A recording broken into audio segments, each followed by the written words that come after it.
Bismillahirrahmanirrahim. Alhamdulillahirabbil alamin wassalatu wassalamu ala asyrafil anbiya'i wal mursalin wa ala alihi washabbi ajmain.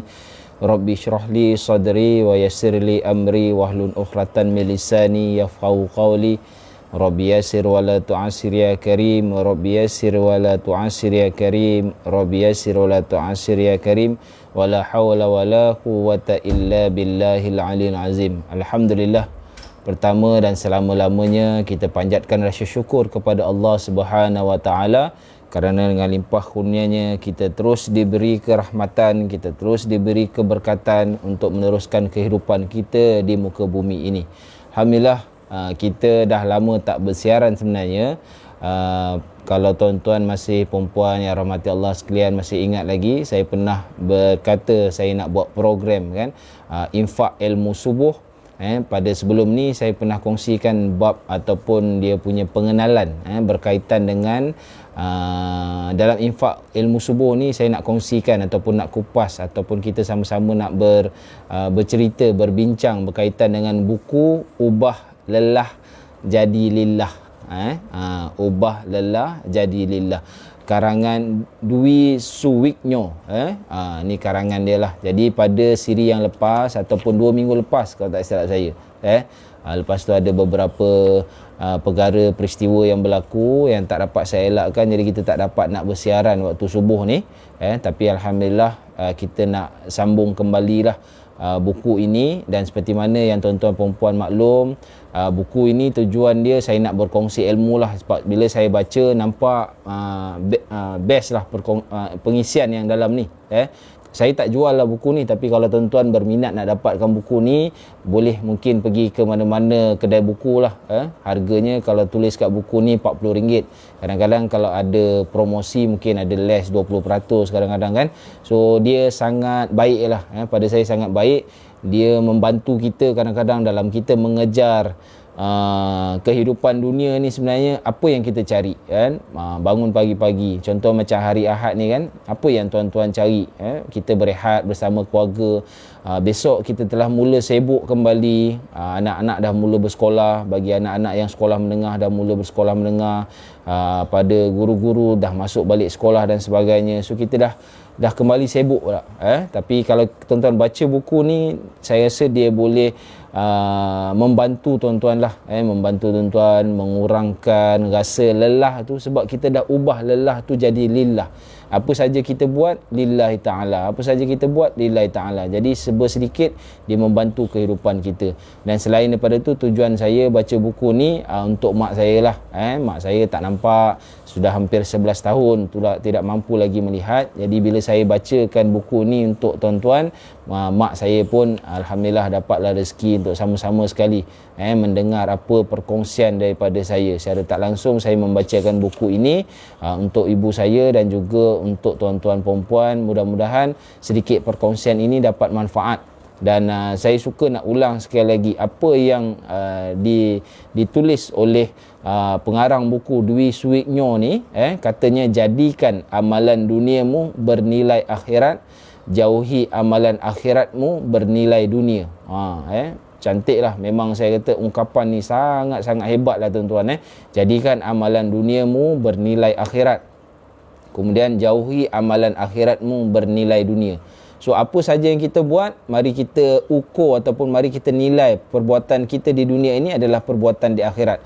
Contohnya kalau kita berumah tangga, kita cari sebab kita berumah tangga kerana Allah Ta'ala, maka ia akan dapat bernilai akhirat. Kalau kita bersedekah kan, jadikan amalan sedekah kita di dunia ini bernilai di akhirat. Dan kalau kita beramal ibadat pun jangan sampai dia bernilai dunia. Apa maksudnya? Kita buat sesuatu amalan dunia ni sebab semata-mata nak dapatkan penghargaan daripada orang nak cakap kita ni bagus, orang kata kita ni hebat. Elakkan daripada perkara tu. Jadikan amalan duniamu bernilai akhirat, jauhi amalan akhiratmu bernilai dunia. Mudah-mudahan dia akan dapat manfaat. Jadi saya minta tuan-tuan like and share, kongsi-kongsi ilmu kita ni. Program insya-Allah memang kalau boleh saya nak konsisten lah. Setiap pagi Ahad saya dengan mak saya ni, kat belakang tu mak saya lah, kan, akan sentiasa bersama dengan tuan-tuan sambil saya membaca untuk omak saya ni, jadi dapat juga manfaat kepada tuan-tuan. Buku ni sangat hebat lah tuan-tuan. Ubah lelah jadi lillah, jadikan amalan duniamu bernilai akhirat, jauhi amalan akhiratmu bernilai dunia. InsyaAllah yang itu saya akan ulang kerap kali nanti tuan-tuan. Okey, kita nak masuk pada bab yang pertama sebenarnya. Hari itu saya dah cerita tentang orang kata prakata lah, ataupun dia punya hala tuju buku ni, apa tujuan penulis. Saya dah baca. Kemudian saya nak masuk bab yang pertama. Tajuk bab pertama ni ataupun bab 1, mengapa kita mudah lelah. So hari-hari lelah ni maksudnya apa? Penat, susah mungkin, letih, itulah lelah. So dalam buku yang pertama ni ataupun dalam bab pertama ni, penulis bercerita tentang mengapa kita mudah lelah. So dalam mengapa mudah lelah ni ada 1, 2, 3, 4, 5 pecahan topik. Yang pertama sangat emosional, yang kedua suka mendramakan masalah, yang ketiga pembaziran tenaga, yang keempat bercita-cita tinggi dan begitu rakus, dan yang kelima sering berfikiran negatif. Itu antara intipati yang digariskan oleh penulis dalam buku mengapa kita mudah, dalam topik ataupun dalam bab mengapa kita mudah lelah. Okey, so saya nak masuk pada topik yang subtopik yang pertama kepada mengapa kita mudah lelah ni, iaitu sangat emosional. Alright. So sangat emosional, paling meletihkan sekiranya segala perkara yang berlaku kita akan bersikap untuk mengambil hati. Lebih-lebih lagi sesuatu yang berada di luar jangkauan kita, seperti mengambil hati terhadap kata-kata orang lain.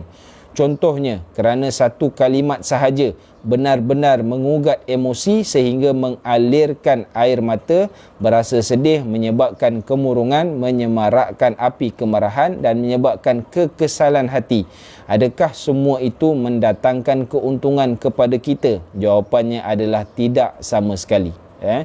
Tidakkah kita cuba merenungkan, adakah kita termasuk dalam golongan orang yang mudah beremosi? Cuba cek diri kita. Kita ni jenis orang yang mudah beremosi ke tak? Kalau saya biasanya saya kongsikan dengan rakan-rakan kat luar, kita ni jenis hati mudah sentap ke tak?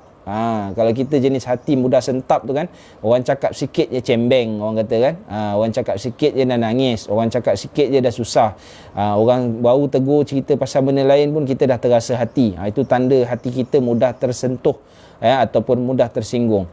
Pertama, tersinggung. Apabila mudah tersinggung, kita pasti emosi, menjadi tidak stabil dan mudah goyah.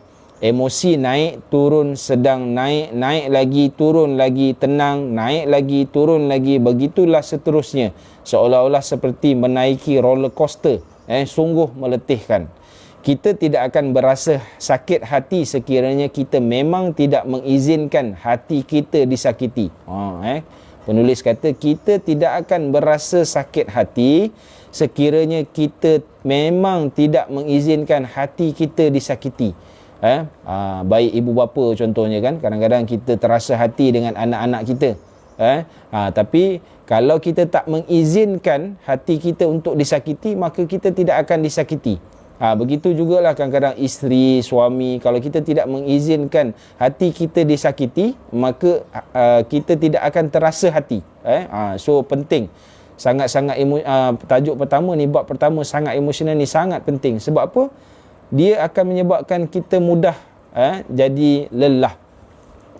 Orang yang mudah tersinggung itu akan berasa cepat penat dan menderita, manakala menjadi orang yang pemaaf dan berlapang dada itu pula sangat menyenangkan. Ingatlah selalu, yang menjadi persoalan itu bukanlah bagaimana situasi yang kita hadapi, melainkan bagaimana sikap kita menghadapi situasi tersebut. Yang menjadi persoalan bukanlah bagaimana situasi itu yang kita hadapi, melainkan bagaimana sikap kita berhadapan dengan emosi tersebut. So apa yang dimaksudkan, setiap orang akan mengalami event yang sama. Contohnya hari Isnin pagi besok, bagi mereka yang ada anak bersekolah, sudah pasti akan ada akan ada isu. Kalau cerita masalah nanti lain pula kan. Pasti akan ada isu, nak uruskan anak bangun pagi, anak nak baju, nak gosok baju, anak nak pakai kasut, nak sarapan anak dan sebagainya. Pasti akan ada. Event tu mesti berlaku. Mahu tak mahu, event tu akan berlaku. Kena pula kalau tuan-tuan perempuan pula jenis kena masuk awal, hari Isnin tu hari bekerja, memang akan berlaku. Tapi sebenarnya bukan sebab situasi tu, tapi bagaimana emosi kita berhadapan dengan situasi tersebut. So jadi kita kena siapkan diri kita. Kita mesti siapkan diri kita supaya kita tak akan tersinggung, kita tak terasa hati dan sebagainya. Sebab bila kita sangat emosional ni nanti kita akan penat, kita akan letih, kita akan lelah. Alright, yang kedua trauma. Tadi yang pertama tersinggung, yang kedua berkaitan dengan sangat emosional ni trauma. Segala perkara buruk yang pernah kita alami selalu kita bawa kepada situasi sekarang. Lebih-lebih lagi sekiranya kita mendapati situasi yang sama buruknya dengan masa lalu, terus sahaja kita berasa down. Contohnya mungkin kita bangun pagi lambat, so kita terus mengaitkan bila bangun pagi lambat dengan hari yang sebelumnya. Kebetulan hari sebelumnya pun kita bangun lewat lambat. Lepas tu kita kena marah dengan bos, jalan jam, lepas tu traffic light pula sebagainya. Lepas tu kawan kita dah ambil parking kita sebagainya. Kita terus kaitkan dengan pengalaman yang lepas. Sebab apa? Kita ada trauma. Sedangkan kemungkinan besar perkara itu tidak berlaku. Akhirnya tanpa kita sedari kita menutup minda, tidak mudah bergaul dan menjadi lebih parah apabila tidak mudah mempercayai orang lain. Sehingga peluang yang baik sekalipun dibiarkan begitu saja kerana tidak mahu ambil peduli dan mengabaikan. Semuanya bertitik tolak daripada apa yang kita simpan dalam hati dan fikiran kita. Semuanya itu akan bertindak balas terhadap apa pun yang kita hadapi. Maka simpanlah yang baik-baik sahaja dalam hati. Penulis mengajak kita, simpanlah yang baik-baik sahaja di dalam hati. Saya ulang sekali lagi. Penulis mengajak dan saya menyampaikan kepada tuan-tuan, simpanlah yang baik-baik sahaja di dalam hati dan fikiran, serta maafkanlah masa lalu kita yang buruk dan tidak memberi sebarang keuntungan. Apa saja kesalahan orang kepada kita yang tidak memberi keuntungan kepada kita, lupakan dan maafkanlah semua orang. Okey? Cantik tuan-tuan. Pertama tadi tersinggung, yang kedua tadi trauma. Sebab kadang-kadang kita mudah relate kan. Contohnya, kita pernah berkawan dengan seseorang. Kawan tu pernah makan kita lah. Orang kata makan kita tu pernah kenakan kita ke, pernah pedajal kita ke, pernah ambil kesempatan ke atas kita ke. Lepas tu ada seorang lagi kawan nak berkawan juga dengan kita.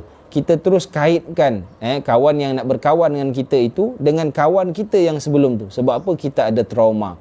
Kalau tidak kita betulkan, akhirnya kita akan terus terperangkap dengan pengalaman yang lalu. Yang ketiga, dalam topik sangat emosional ni, mudah berasa khawatir atau cemas, bahkan sehingga menimbulkan rasa ketakutan. Ini yang paling parah.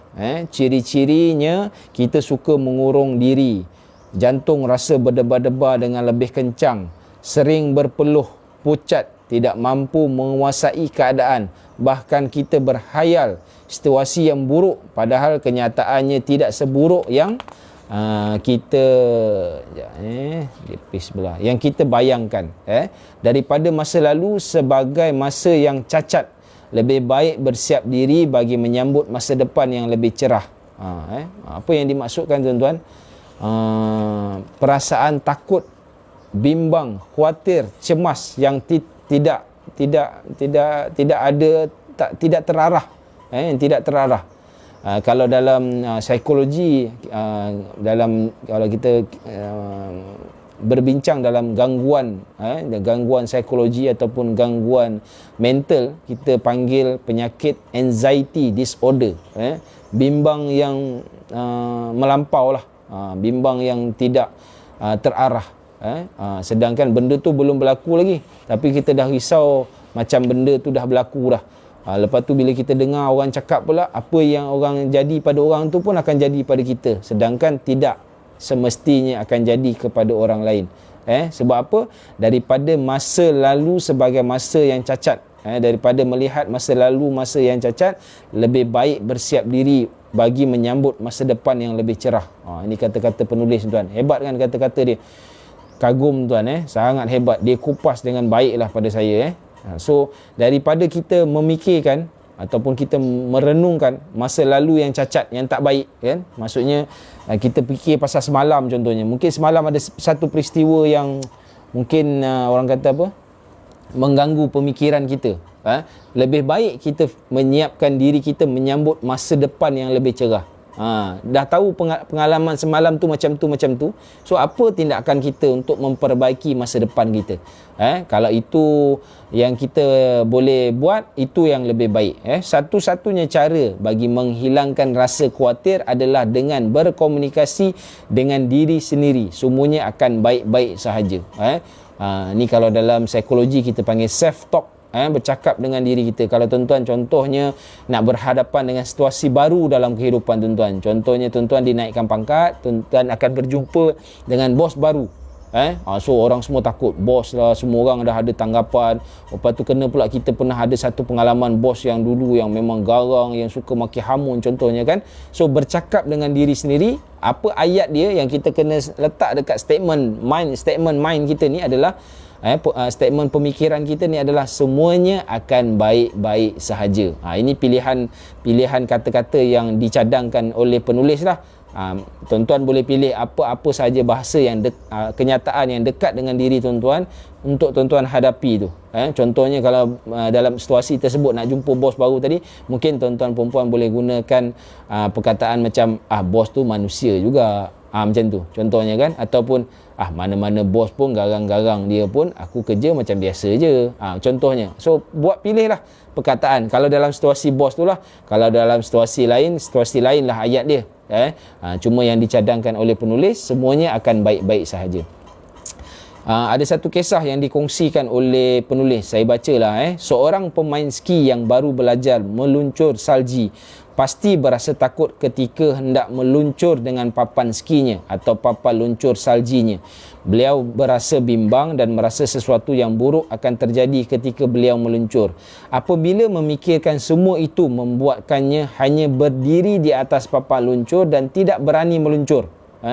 Disebabkan memikir terlampau takut sangat apa yang akan terjadi, akhirnya dia hanya berdiri dan tidak meluncur. Terdapat seorang senior yang memerhatikan dari kejauhan. Senior ni maksudnya orang yang berpengalaman dalam ski ni kan. Kemudian mendekatinya lalu berkata sesuatu kepadanya. Aku pernah merasakan apa yang kamu rasakan pada masa ini. Yang aku lakukan pada masa itu hanyalah meluncur. Ternyata perkara-perkara buruk yang aku fikirkan tidak terjadi.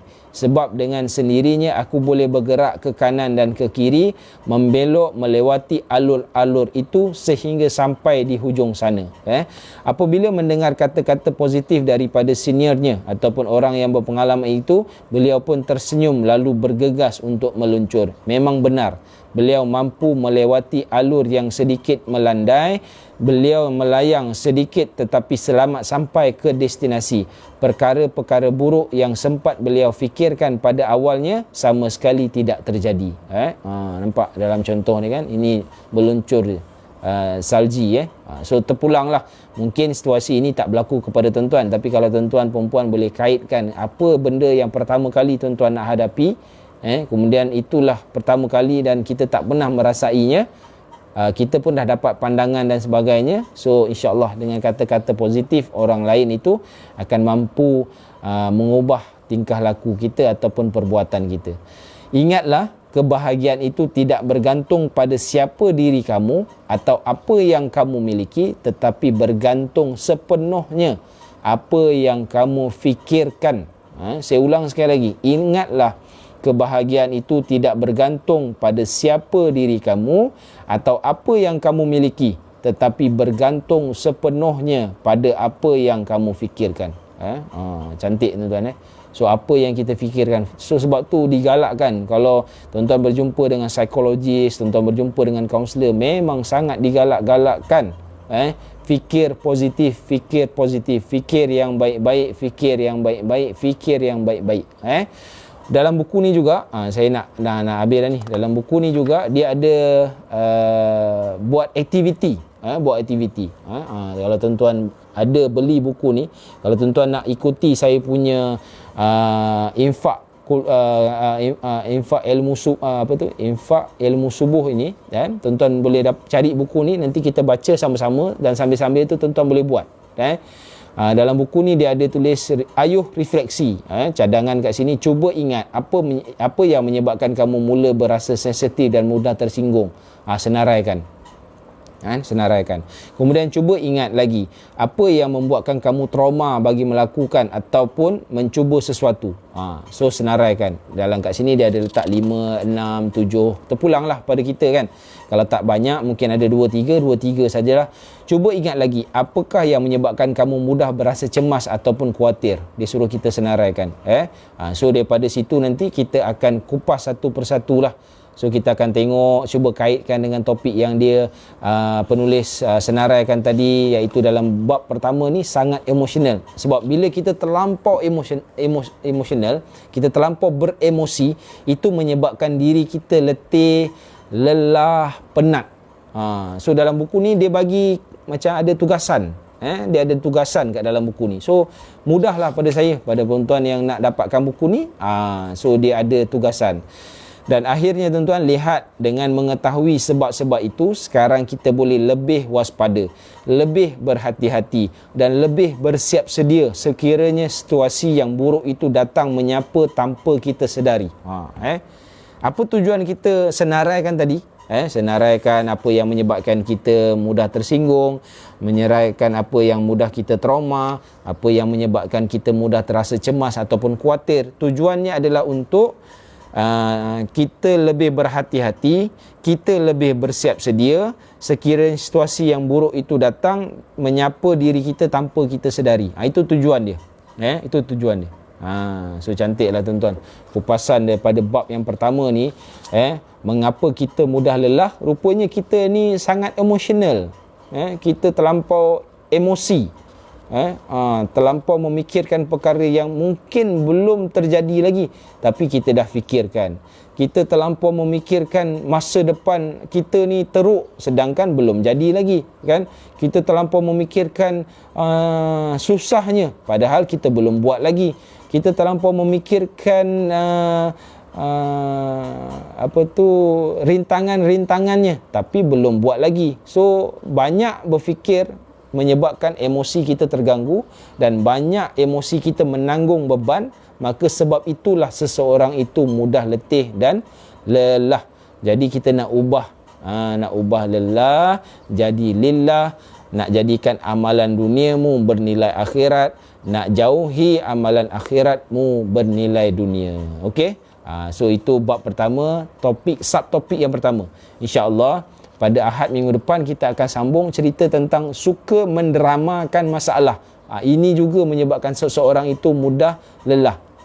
So saya tengok kupasan penulis, pertama ni dia akan menghurai lelah tu dulu.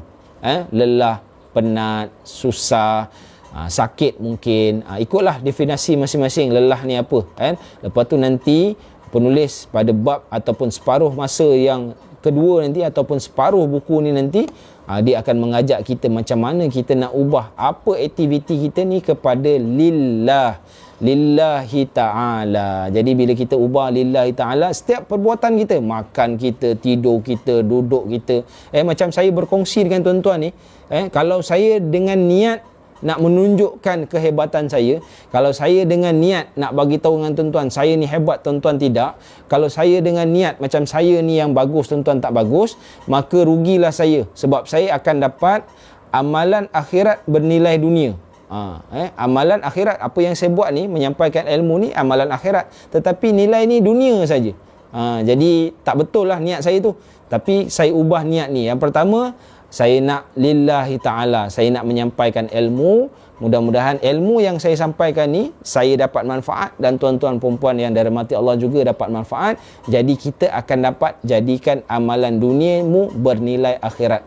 Tuan-tuan, kalau masak untuk anak, masak untuk suami, uruskan rumah, jadi kita ubah lillahi ta'ala apa saja perbuatan. Tuan-tuan pergi bekerja esok hari, lillahi ta'ala, aku cari rezeki ini untuk isteri dan keluarga aku, untuk ahli keluarga aku, kerana Allah Ta'ala. Jadi apa saja perbuatan kita. Kalau tuan-tuan dalam keadaan kesakitan ke, ataupun tuan-tuan dalam keadaan nak berjoging ke contohnya kan, sebab lepas ni saya nak berjoging pula, nak bawa mak jalan-jalan pula lepas ni. So ubah niat tu lillahi ta'ala. Kita betul kita berjalan, kita nak jogging untuk sihat kan, betul, memang betul. Tapi kalau kita ubah sihat itu kerana kita nak beramal ibadah kepada Allah, untuk ubah sihat itu supaya kita dapat meningkatkan ataupun mendekatkan diri kita dengan Allah, maka terus jadi lillah. Kita tak akan dapat penat je. Macam contoh orang jogging kan, penat lah hari ni, lenguh lah, sakit lah kaki, aduh, tercungap-cungap lah apa benda dan sebagainya lah kan, contohnya kan. Tapi kita dapat lelah. Tapi kalau kita ubah, sebab kita nak sihat tadi, sebab kita nak dekatkan diri kita dengan Allah Subhanahu Wa Taala, kita nak sihat tadi sebab supaya kita mudah beribadah kepada Allah, jadi kita dapat lillah pula. So amalan dunia kita bernilai akhirat, dan jauhi amalan akhiratmu bernilai dunia. So itu saja perkongsian saya untuk pagi ini, insya-Allah. Biasanya hari Ahad pagi lepas subuh dalam jam 7 pagi tu kan, so kita kongsi sikit lah dalam 15 minit macam tu, untuk sama-sama mendapat manfaat. Mudah-mudahan perkongsian saya kepada tuan-tuan dapat manfaat untuk diri saya dan keluarga saya, dan juga dapat manfaat, dapat ilmu yang bermanfaat kepada tuan-tuan. Mudah-mudahan kita menjadi manusia yang lebih baik daripada semalam, dan kita terus memperbaiki diri kita hinggalah akhirnya kita dijemput dan dipanggil oleh Allah Subhanahu Wa Taala. Itu saja untuk perkongsian pagi ini. Saya minta tuan-tuan like, share, kongsi-kongsi ilmu yang saya kongsikan pada pagi ini. Ingat, saya berkongsi tentang buku Ubah Lelah Jadi Lillah. Nak dapatkan buku ni tuan-tuan boleh ke kedai-kedai buku. Buku ini sebenarnya hadiah daripada kawan kepada isteri saya, dan saya bila saya baca menarik, sangat menarik. Jadi dia bagi hadiah kepada isteri saya sampaikan kepada tuan-tuan, tuan-tuan kongsi, tuan-tuan share pula, tuan-tuan cari buku ni. Ya Allah, ya Tuhanku, banyaknya manfaat yang kita akan perolehi. Itu saja perkongsian kita untuk hari ini. InsyaAllah kita berjumpa pada minggu hadapan. Yang baik itu datang daripada Allah Subhanahu Wa Taala, yang kurang itu, yang lemah itu datang daripada kelemahan dan kekurangan diri saya. Wabillahi taufik wal hidayah. Assalamualaikum warahmatullahi wabarakatuh. Tutup.